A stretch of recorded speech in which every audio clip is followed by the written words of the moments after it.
Income tax ஃபார்மில் நிறைய changes கொண்டு வந்திருக்காங்க. As per new income tax act இந்த ஃபார்ம் ரெண்டையும் ஒன்று பண்ணி ஃபார்ம் 121 அப்படின்னு கொடுத்துருக்காங்க.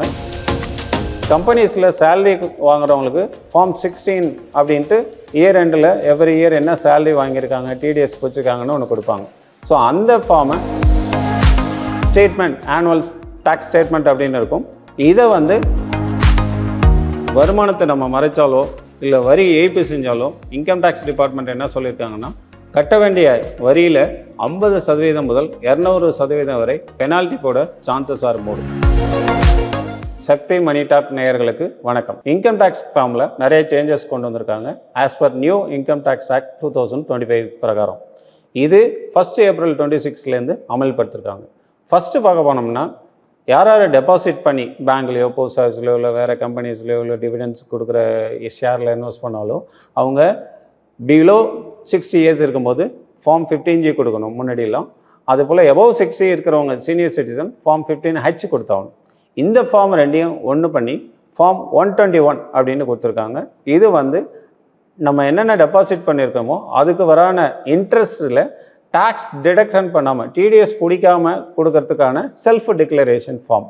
அதனால் யார் அதே போல் இன்வெஸ்ட் பண்ணியிருக்கீங்களோ, எந்தெந்த டெபாசிட்லேயோ இல்லை பேங்க்லேயோ, போஸ்ட் ஆஃபீஸ்லேயோ, வேரியஸ் ஃபினான்ஸ் இன்ஸ்டிடியூஷன்லேயோ அவங்க இந்த ஏப்ரல் மாதத்துலேயே இந்த 121 டிக்ளரேஷன் ஃபார்மை கொடுத்துருங்க. இதில் உள்ள கண்டென்ட்டை பார்த்தீங்கன்னா முன்னாடி உள்ள 15G கண்டென்ட் ஆல்மோஸ்ட் சேம் தான். ஆனால் சில கண்டென்ட்ஸை ரிமூவ் பண்ணி சிம்பிளாக தான் இருக்குது.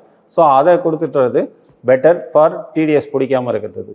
அதுக்கப்புறம் பார்த்தீங்கன்னா, கம்பெனிஸில் சேலரி வாங்குறவங்களுக்கு ஃபார்ம் 16 அப்படின்ட்டு இயர் எண்டில் எவ்ரி இயர் என்ன சேலரி வாங்கியிருக்காங்க, டிடிஎஸ் வச்சுருக்காங்கன்னு ஒன்று கொடுப்பாங்க.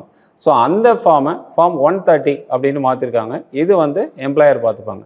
அதே போல் சேலரி இல்லாமல் கான்ட்ராக்ட் ரோலில் இருக்கிறவங்களுக்கு ப்ளஸ் கான்ட்ராக்ட் யார் பண்ணுறாங்களோ கம்பெனியில் அவங்களுக்கு ஃபார்ம் 16A அப்படின்னு ஒன்று கொடுத்துட்டு இருந்தாங்க.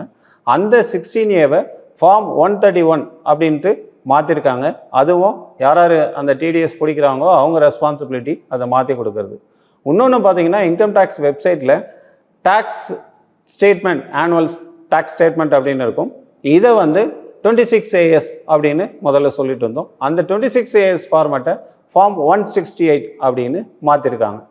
அதுக்கப்புறம் லோயர் டிடிஎஸ் ரிட்டர்ன் இல்லை நில் டிடிஎஸ் ரிட்டர்ன் அது பிடிக்கிறதுக்காக ஃபார்ம் 13 ஒன்று கொடுத்துட்டு இருந்தோம்.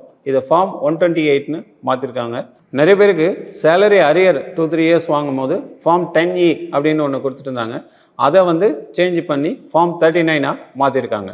எம்ப்ளாயீஸ் இன்வெஸ்ட்மெண்ட் டிக்ளரேஷன் ஃபைல் பண்ணுறதுக்கு ஃபார்ம் 12BBன்னு ஒரு ஃபார்ம் இருந்தது. அதை ஃபார்ம் 124ஆக மாற்றிருக்காங்க.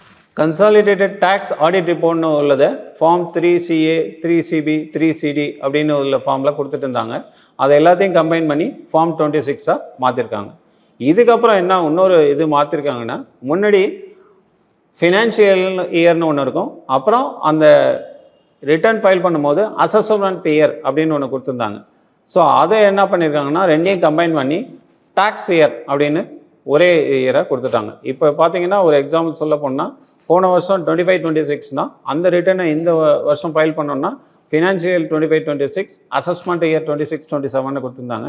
இப்போ ரெண்டையும் கம்பைன் பண்ணி டாக்ஸ் இயர் 26-27, அதாவது இந்த ஃபினான்ஷியல் இயர், அதாவது ஏப்ரல் 26லேருந்து மார்ச் 27 வரைக்கும் முடியிற பீரியடுக்கு டாக்ஸ் இயர் 26-27 அப்படின்னு சொல்லியிருக்காங்க.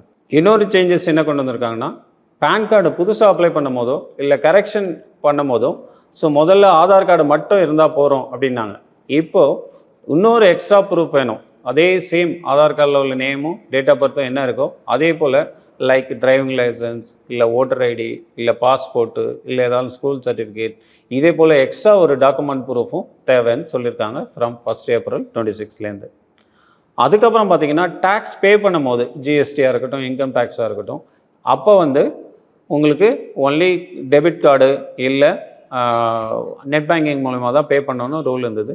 அதை இன்னும் கொஞ்சம் ரிலாக்ஸ் ஆகி நீங்கள் யூபிஐ பேமெண்ட்டும் பண்ணலாம், ப்ளஸ் கிரெடிட் கார்டு மூலிமாவும் பேமெண்ட் பண்ணலாம் அப்படின்ட்டு கொண்டு வந்திருக்காங்க.